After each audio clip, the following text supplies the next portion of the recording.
안녕하세요. 이나무의 품질잡이 양쌤입니다. 여러분들을 품질경영의 세계로 안내합니다.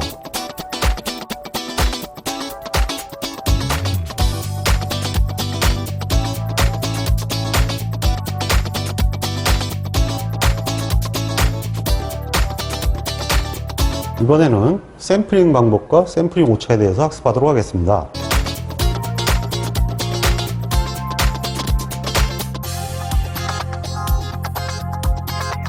이번에는 샘플링 방법과 샘플링 오차에 관한 사항입니다.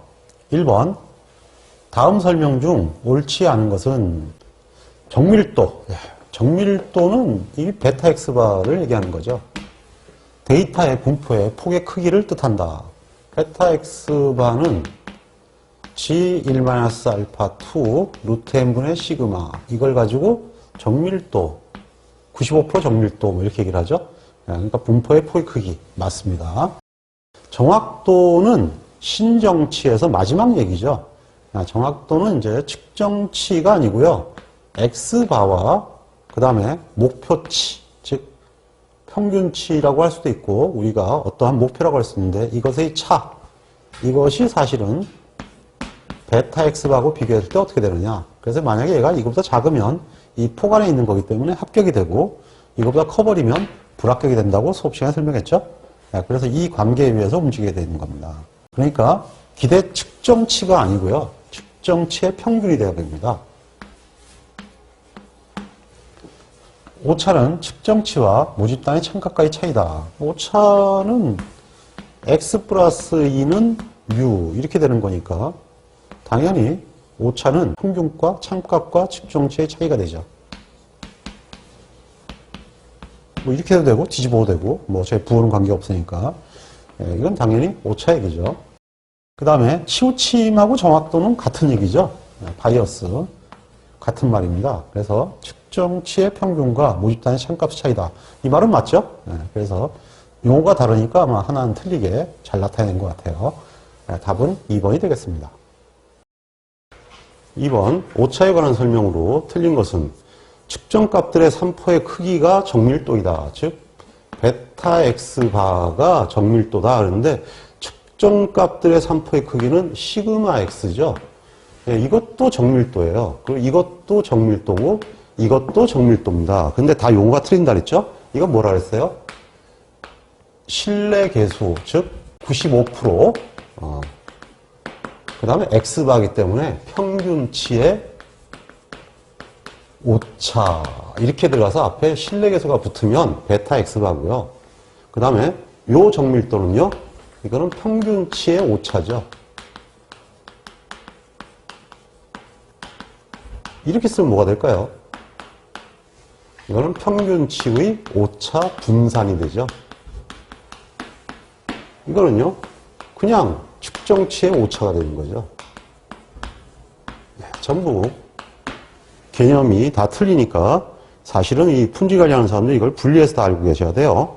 그러니까 일반적으로 통계학에서는 얘만 그냥 오차가 되지만 우리는 이렇게 상황에 맞게끔 용어들을 다 차별화해서 쓰고 있는데 책들이 사실 그 용어들을 정확하게들 안 써요. 그러다 보니까 자기들 마음대로 쓰다 보니까 헷갈려들 하는데 여러분들은 이렇게 구분하고 계시면 틀림없으니까 이 기회에 정리하셔서 명확하게 용어들을 알고 계시기 바랍니다.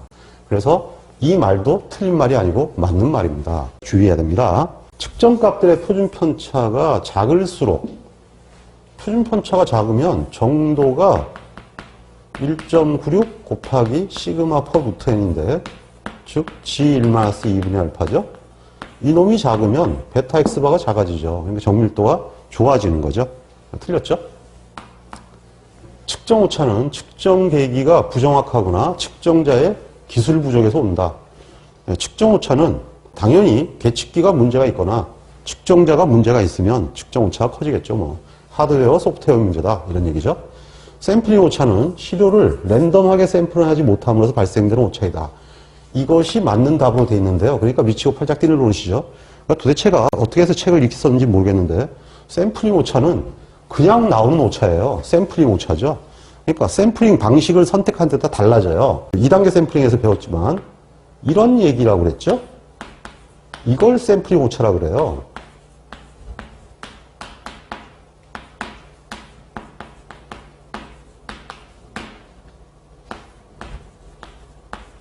자, 이렇게 하고 나면 이것이 샘플링 오차가 되거든요. 이렇게 해야 될까요? 그래서 이렇게 표기가 뭐하니까 이렇게 표기하죠. 예, 샘플링 오차 분산이라고 해서 보통 이렇게 표현해요. 여기 측정 오차가 빠진 거니까 사실은 이것도 틀리는 거예요. 이걸로 해야 되는데 이렇게 하면 그냥 이거는 원래 뜻이 이거기 때문에 이렇게 표현할 수도 없고 사실 좀 답답한 표현이 됩니다. 그러니까 이제 대부분 시험 문제가 측정 오차를 무시했을 때 이렇게 표현하는 게 이걸 표현하기가 어려워서 사실은 그렇게 쓰는 거죠. 어쨌든 이 뜻이거든요. 그러니까 샘플링 오차라는 게 어째서 나오느냐, 얘를 몇 개로 하느냐, 얘를 몇 개로 하느냐에 따라 다 달라진다는 얘기예요. 그래서 층별 같은 경우는요, 이게 m이니까 얘만 있죠. 집납 같은 경우는 얘가 n이니까 얘만 있단 말이에요. 2단계는 둘 다 있죠. 랜덤은요, 이것도 mn개가 되죠. 그냥 다 풀어가지고 mn분의 시그마 b제곱 플러스 시그마 w 제곱이니까. 그러니까 어떤 샘플링을 선택하느냐에 따른 문제가 샘플링 오차지, 사실은 랜덤하게 샘플하지 못한다는 건 말이 안 되는 얘기예요. 랜덤하게 샘플링 안 하면 샘플링 오차 자체가 없는 거죠. 왜냐하면 샘플링 안 했으니까요. 샘플링은 랜덤을 기반으로 해요. 그렇기 때문에 그렇게 나와야 되는데 책들이 전부 문제가 이렇게 쓰이고 있으니까 그냥 어쩔 수 없이 그냥 보는 거죠. 그러니까 지금도 계속 나오니까 이건 진짜 한심한 소리입니다. 그래서 어떤 샘플링을 썼느냐 이렇게 문제를 출제를 해야 되고요. 그래야 그게 맞다고 하는 게 맞는 거죠.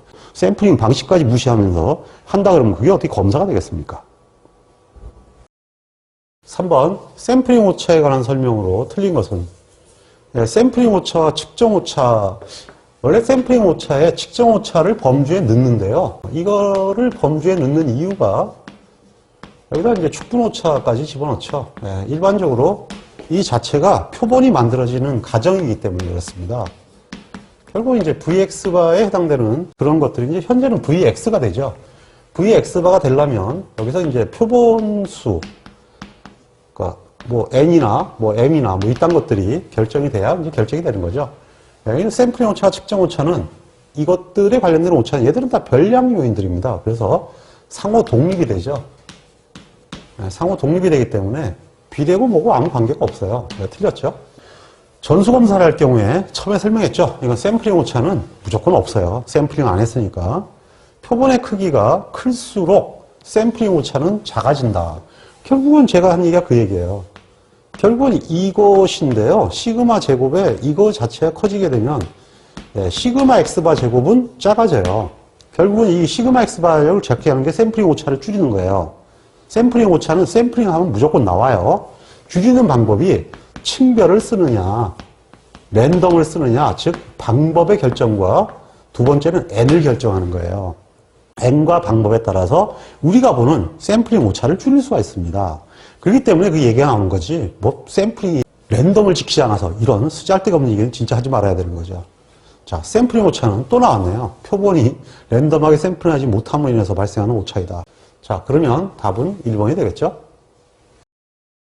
5번 로트에 대한 평균치의 추정 정밀도를 구할 경우 영향을 미치지 않는 것은, 베타 x바는 g1-2분의 알파 루트 n분의 시그마 또는 g1-알파2 루트 n분의 p1-p. 그럼 얘는 베타 p라고 흔히 표현을 합니다. 그래서 베타 p가 됐던 뭐 x바 된 평균치의 95% 정밀도, 뭐 이거 되게 1.96이니까요. 대부분 그렇게 얘기를 하는 건데, 자, 여기서 정밀도를 구할 때 영향을 미치는 그냥 그대로 읽으면 돼요. 알파, 표준 편차, 표본의 크기, 평균치는요. 얘는 마지막에 평가 대상이에요. 신정치. 이 신뢰도가 사실상 샘플링 오차에 영향을 미치죠. 알파는 5%다 그러면 당연히 여기에 영향을 미치니까요. 영향을 미치게 돼 있죠.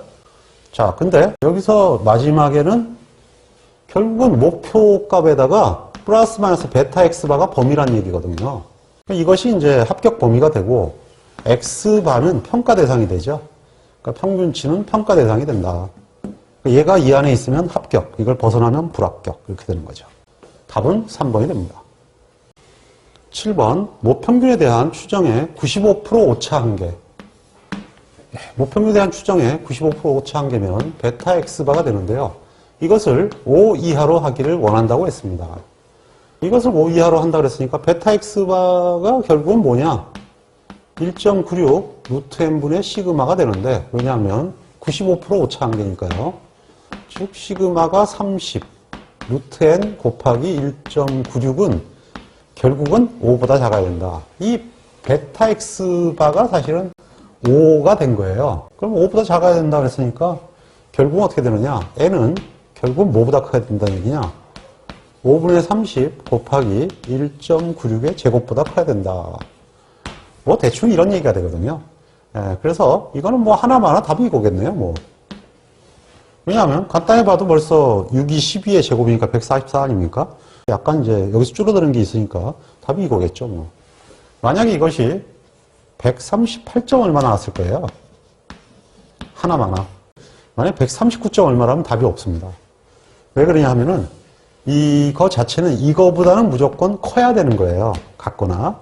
딱 떨어지면은 쓰겠지만 이것처럼 떨어지지 않으면은 당연히 큰 값이 가야 되죠. 그러니까 이거는 무조건 138.xx가 나왔다. 뭐 이런 얘기죠. 참고로 이렇게 7번 문항을 보게 되면 95%의 오차한계를 하게 되면 값을 안 주죠. 1.96이란 건 사실 통계학에 쓰는 숫자고요. 우리 품질 관리는 그냥 2라고 쓰면 됩니다. 우리는 품질 관리를 하는 거거든요. 그래서 2시그마 해서 했기 때문에 그냥 2라는 숫자를 써도 답이 되도록 사실은 나와야 돼요. 만약에 이렇게 주려고 그러면 값을 찍어주는 게 맞죠. 왜냐하면 2라고 외우는 공식도 많이들 나와 있거든요. 8번 1로트 약 5,000개에서 n이 5,000개가 있다 그랬죠. 여기서 100개의 랜덤 시료를 뽑았다 그랬습니다. 그 중에서 부적합수가 10개가 발견이 됐다는 얘기는 일단 뭐 P는 10%가 되죠. 이 로트에 P의 95% 추정 정밀도. 그러니까 결국엔 뭘 구하라냐면 베타 P를 구하라는 얘기예요. 이런 말이 있으면은 무조건 베타를 구하라는 얘기입니다. 즉, 그 플러스 마이너스 실내 한계값, 폭을 구하라는 얘기가 95% 추정 정밀도예요. 그렇게 이해하시면은 틀림없습니다. 그래서 베타 P는 이것도 마찬가지로 사실은 이렇게 써도 상관없다는 얘기예요. 2로트 n분의 P1 마이너스 P. 근데 답이 나올지 안 나올지 모르니까 1.96을 써야겠죠. 1.96을 쓰면 되고 P는 대략적으로 0.1 나왔고요. 그 다음에 95% 추정 정밀도에서 이게 n이 지금 100개라고 그랬으니까 1.96 곱하기 이거는 그냥 베타 n을 구하는 게 아니라 n이 있으니까 여기 있는 이 표본수를 쓰라는 얘기죠. 베타를 구하라는 얘기니까 아마 이렇게 하면 될 것 같네요. 0.059가 나옵니다. 10번 샘플링을 할 때 샘플이 갖춰야 할 조건으로 적당하지 않은 것은 표본은 신정치에 의해서 구해야 되죠. 신뢰도, 정밀도, 치우침. 아마 이것이 답이 될 것입니다. 아닌 것이. 정밀도가 충분할 것, 좋을 것이라는 얘기고요.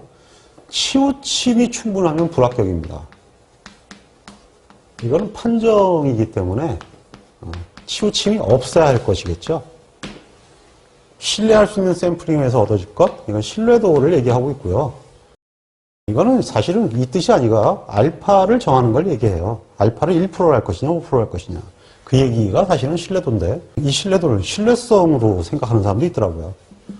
모집단에 대해서 신속히 조치를 취할 수 있을 것. 그렇죠. 일단 결과가 나오면 조처를 취해야겠죠. 품질 관리는 일단 예방 조치를 우선으로 하지만 검사는 시정 조치라도 하기 위한 거니까요. 사후 처리 방식이죠. 그래서 답은 2번이 되겠습니다.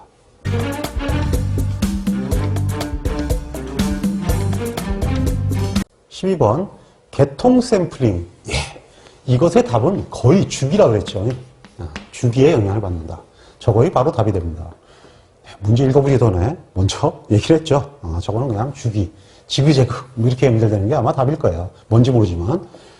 1번 시료를 시간적 공간적으로 일정한 간격을 두고 취한다. 개통 샘플링이라는 것이 이렇게 1시간에 한 번씩 10개당 하나씩 뭐 이런 식이에요.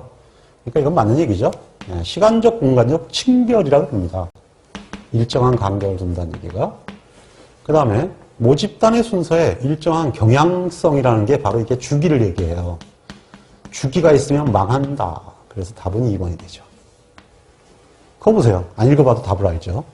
벨트 컨베어처럼 개통 샘플링은 랜덤 샘플링의 일종인데, 랜덤은 생선을 쌓아놓고 해야 돼요. 연속 생산 과정에서는 그럼 생산 과정에 검사를 못 한다는 얘기잖아요. 그걸 막기 위해서 만들어진 것이 바로 개통 샘플링이에요. 그래서 이동 로트에 대한 검사 방식이다, 이런 말을 쓰죠. 그래서 벨트 컨베어 생산 방식처럼 물품이 연속으로 나올 때 샘플링 방식으로 유용하다, 맞는 얘기죠. 모집단의 순서에 경향성이 있다는 얘기는 똑같은 얘기죠. 뭐 이번에는 맞는 얘기예요. 치우침이 커질 수가 있다. 이거 둘 중에 하나 보고 찍으면 되네요. 답은 2번입니다. 13번. 특성 변화의 주기성. 그럼 벌써 주기를 피한다 그러면 오직 하나밖에 없다 그랬죠. 술 먹고 비틀비틀. 지그재그 샘플링이다. 주기 그럼 무조건 지그재그를 했죠. 15번. L 제과에서는 10개의 대형 도매업소를 통해서 도매업체가 있고 제과점이 있네요. 각 슈퍼마켓에 제품을 판매한다. 다단계인가요? 슈퍼로 이렇게 딸린 식구들이 이렇게 있다. 뭐 이런 얘기죠. L제과에서는 새로 개발한 과자의 선호도를 조사하겠다. 이렇게 했어요. 그 다음에 도매업소들이 공급하는 슈퍼마켓들 중에서 5개씩을 뽑아라. 이렇게 해서 시범 판매를 하려고 한다. 그러면 도매업체는요? 도매업소는 각 그랬으니까 이건 싹 다 선정을 했다는 얘기죠. 예, 여기가 서브로트고 여기가 이제 박스가 되는데 결국은 박스에서 5개씩 뭐 이런 관점이죠. 근데 이걸 전부 취했으니까 1단계는 전부 취하고 2단계를 샘플링을 하게 되면 요거는 당연히 층별 샘플링이다. 이렇게 되는 거죠. 최근 들어서 이런 문제가 잘 나오는 것 같아요. 17번. 1000본들이 볼트가 80상자가 있다. 박스가 80개가 있는데 박스당 1000개가 있다. 이런 얘기죠. 8만 개네요. 이 중 100본을 발췌하기 위해서 8만 개 중에 100개를 뽑는 되는데 우선 80상자에서 5상자를 뽑고 그러면 20개씩 뽑으면 되나요? 여기서 20개씩 뽑으면 100개가 되죠. 네, 5상자에서 20번씩 랜덤을 뽑았다. 여기도 일부, 여기도 일부. 2단계 샘플링. 답은 4번이 되겠습니다. 19번.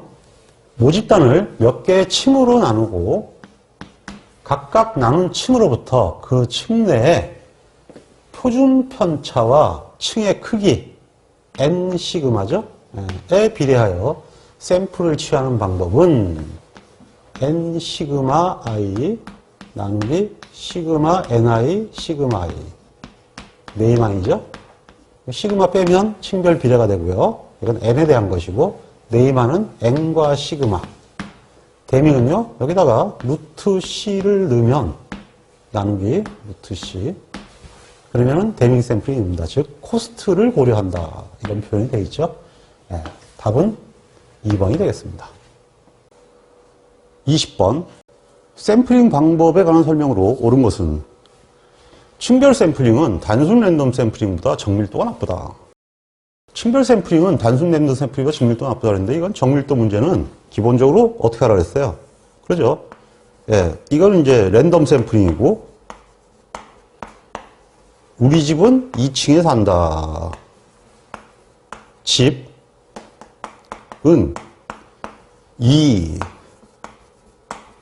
2층에 산다. 층별이죠? 예, 집락과 층별. 그 다음에 2단계.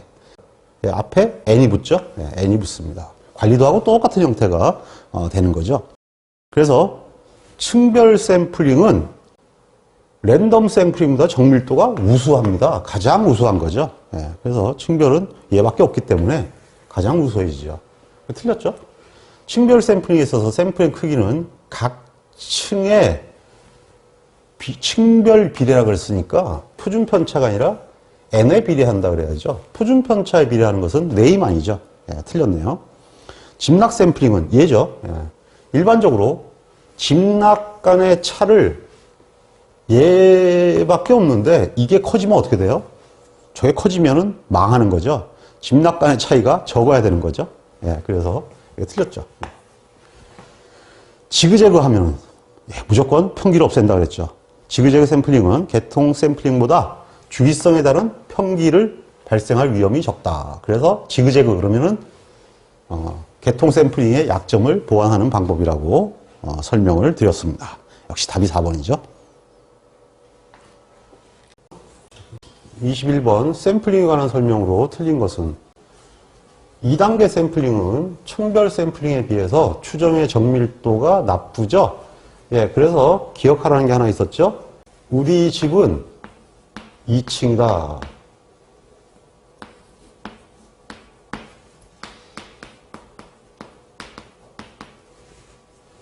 나누기 시그마 b제곱 플러스 시그마 w제곱은 이것은 랜덤. 예, 집락 2단계 둘 다 층별 이렇게 외우라 그랬죠.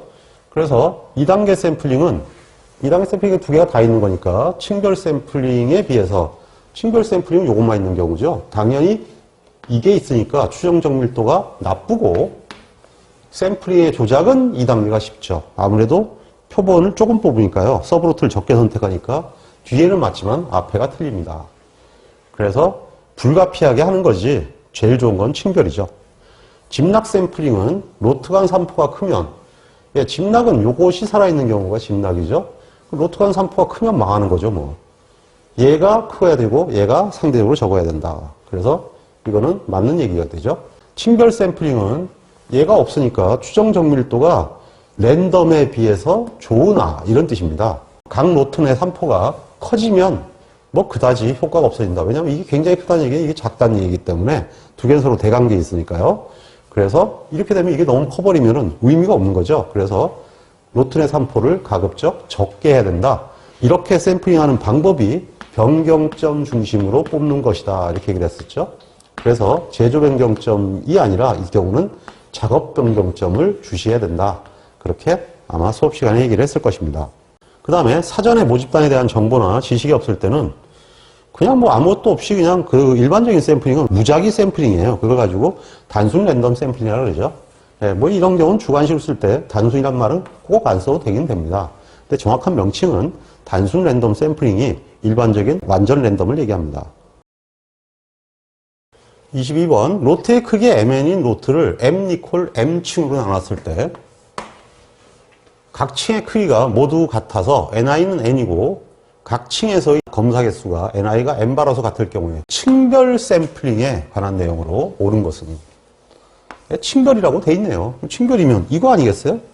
이거니까 이게 그거죠. mn으로 나누면 되는 거죠. 이거는 얘는 뭘로 나눠요? 이거는 m으로 나눠야 되는 거죠. 근데 이게 없으니까 이제 관계는 없고 여기는 이제 mn으로 나누면 되는 거죠. 그래서 규모가 작은 각 층에서 시료를 취함으로써 랜덤 샘플링이 쉽다. 2단계나 층별은 일단 쪼개놓고 보는 거기 때문에 랜덤보다는 샘플링 하기가 쉽죠. 이거는 맞는 얘기죠.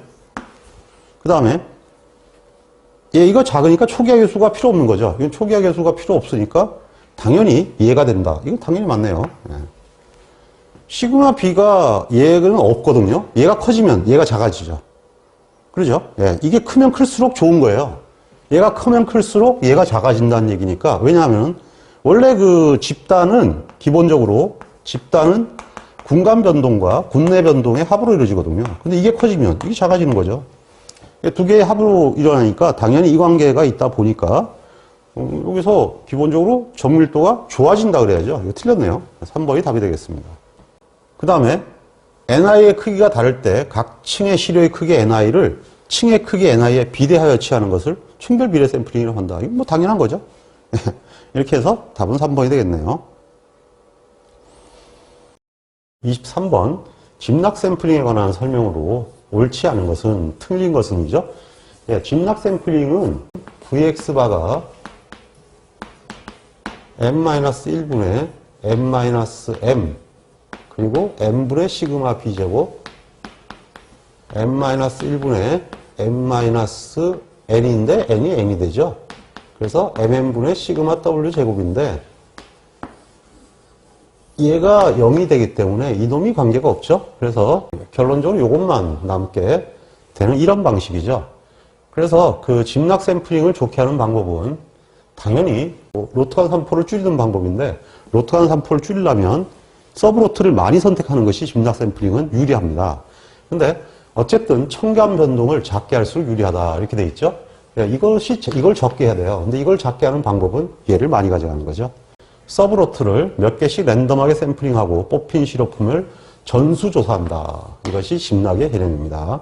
집락 샘플링의 정밀도는 층내 변동과 층간 변동 양자에 의해서 결정되는 것은 집락이 아니라 2단계 샘플링이죠. N개들이 M 상자가 있을 때 이 중에 M 상자를 취하고 상자는 일부를 취하는 거예요. 각각의 상자에서 M바개를 취할 때 모두 검사하는 경우가 집락 샘플링이다. 어렵게 설명했지만 결국은 이 얘기를 설명한 거죠. 그래서 답은 3번이 되겠습니다. 24번 검사 로트의 크기는 1600개이고 이것을 생산 라인별로 분류한 자료가 다음과 같습니다. 시료를 150개를 뽑을 때 B라인에서는 몇 개를 뽑느냐 그랬는데 지금 현재 로트의 크기만 나와 있죠. 시그마도 나와 있지 않고 코스트도 나와 있지 않습니다. 그래서 이거는 층별 비례 샘플링을 쓸 수밖에 없죠. 그러면 이 합계를 먼저 구해야 되는데 시그마 N이 1600개네요.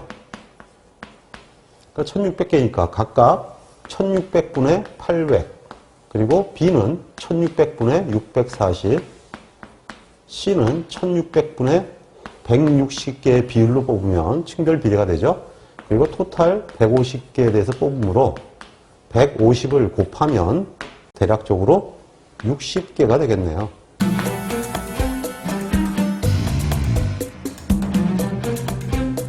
26번 병당 100정이 들은 약품 100병이 있다. 박스가 보틀로 나온 거죠. 보틀이 100병이 있고요. 보틀당 개수가 100개다. 알약으로 따지면 10,000개네요. 이것에서 보틀을 10개만 고르고요. 그 보틀로부터 5정씩을 샘플링했다. 그러면 총 샘플링 양은 50개죠.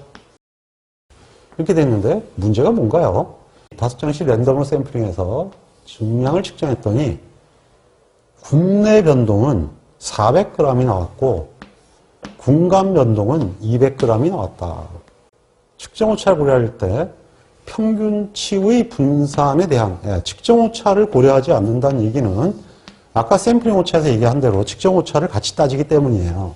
이걸 고려하지 않고 구하라는 얘기는 평균치의 분산이니까 Vx바를 구하라는 얘기입니다. 그에 대한 추정치 시그마 x바 제곱은 얼마냐?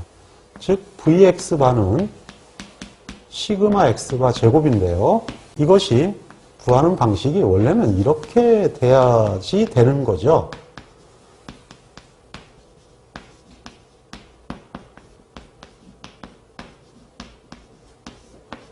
원래 이제 이렇게 돼야 되는데요.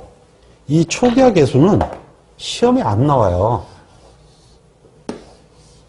초기화 계수 교류된 문제는 한 문제도 없습니다. 그래서 이거는 아예 고려하지 않아도 되는데 이 초기화 계수를 왜 자꾸 등재시켜서 설명을 드리냐 하면 처음에 얘기한 대로 층별과 집락을 이해시키기 위한 거예요.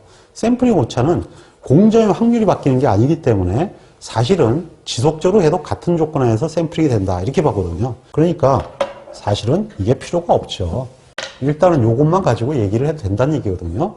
2단계 샘플링이 일어났죠. 둘 다 존재를 할 수밖에 없네요. 그러면 M은 병수를 얘기해요. 보트를 10개를 잡았다 그랬으니까 10개의 영향을 받는다 이런 얘기죠. 뭐가요? 시그마 P제곱이죠. 시그마 P제곱이 200ml인데 200ml는 10개의 영향을 받고 그 다음에 총 검사량은 5개씩 10병이니까 50개죠. 그래서 총 50개가 군내 변동을 조사하게 됐어요. 군내 변동은 400ml라고 그랬으니까 이게 400이 되는 거죠. 이게 시그마 W 제곱이라는 얘기죠. 자, 그러면 28mg 이렇게 되는 거죠. 참고로 이 단위를 쓸 때는 여기처럼 이렇게 가로를 쓰고 단위를 써야 됩니다. 이게 왜 그러냐면요. 지금 현재 값이 분산값이죠. 가로를 안 쓰면 저걸 미리그램 제곱이라고 써야 돼요. 제곱을 한 거니까요. 그래서 단위는 가급적이면 쓰지 마시고 정 쓰더라도 쓰려면 이렇게 가로를 쓰고 넣는 거를 해야 된다는 거 명심하세요. 27번 두 손 5척으로 광석이 입하되고 있다. 이게 누가 시리즈로 내는 모양인데요. 부선 말만 나오면 이건 무조건 층별 문제입니다. 하여튼 희한한 문제로 내놔가지고요. 저게 그냥 아예 층별로 말뚝이 박혀 있는 형태가 됩니다. 이렇게. 그리고 이제 보니까 부선 5척은 각각 200, 300, 500, 800, 400톤씩 싣고 있다. 근데 각 부선으로 광석을 하여할 때 100톤 간격으로 인크리멘트를 뜬다. 100톤 간격이니까 2, 3, 5, 8, 4개를 떴다 이런 얘기입니다. 그래서 이걸 서브로트로 본 거고요. 서브로트의 층별 비례를 해서 뜬다라는 표현을 이렇게 해놓은 거예요. 그렇게 해서 이제 이것이 층별 문제가 된 거죠. 이걸 대량시로로 축분 혼합한다. 그러면 시그마 R이 있어야 되는데 시그마 R은 지금 주지 않았죠? 샘플링의 정밀도는 얼마냐? 그러니까 이게 축분 혼합한다 그랬으면은 이 문제는 틀린 거예요. 시그마 R을 줘야 됩니다, 이거. 근데 괜히 쓸데없는 얘기를 써놔가지고 문제를 어렵게 해놨네요. 예, 저건 안 준 걸 보니까 계산하지 말란 얘기거든요.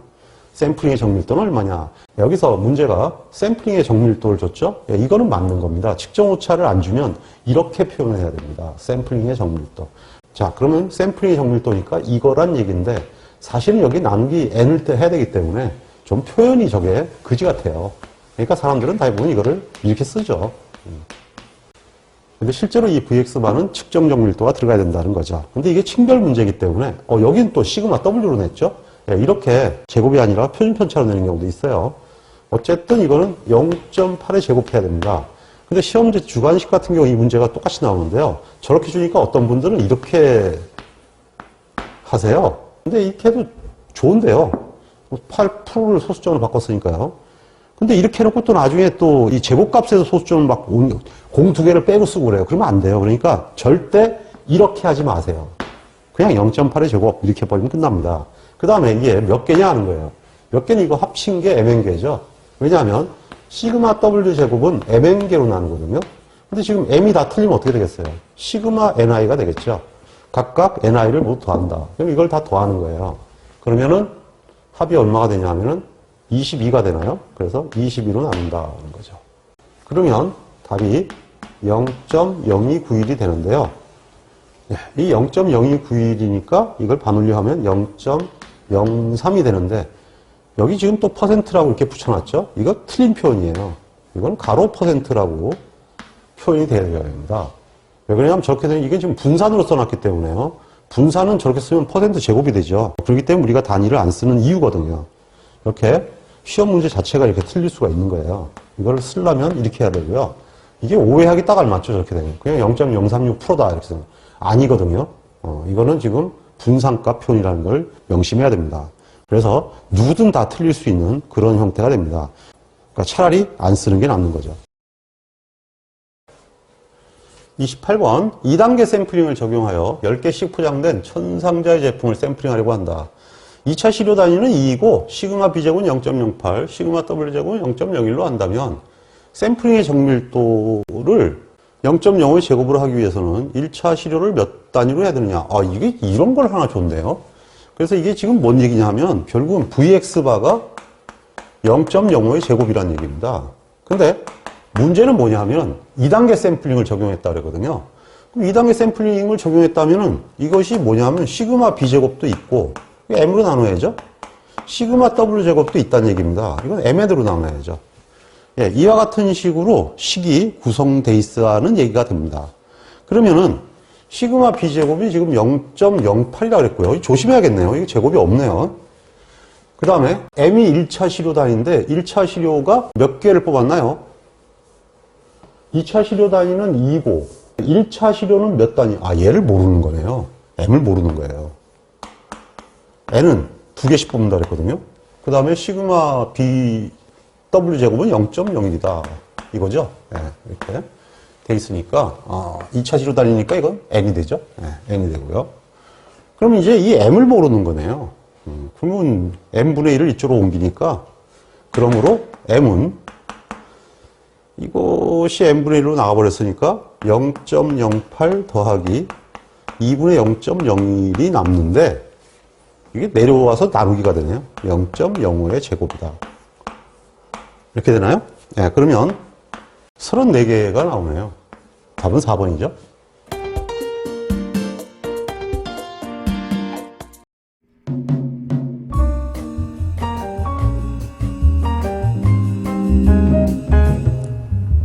품질을 계산하는 것은 우리에게 매우 중요한 과제입니다. 품질을 계산하기 위해서는 반드시 측정이라는 과정을 거쳐야 합니다. 측정할 수 없으면 계산할 수 없기 때문입니다. 우리는 통계적 품질 관리를 통하여 측정 기술을 배우고 있습니다. 끝까지 학습하셔서 훌륭한 품질 엔지니어가 되시기를 기원합니다. 홍콩 파이팅!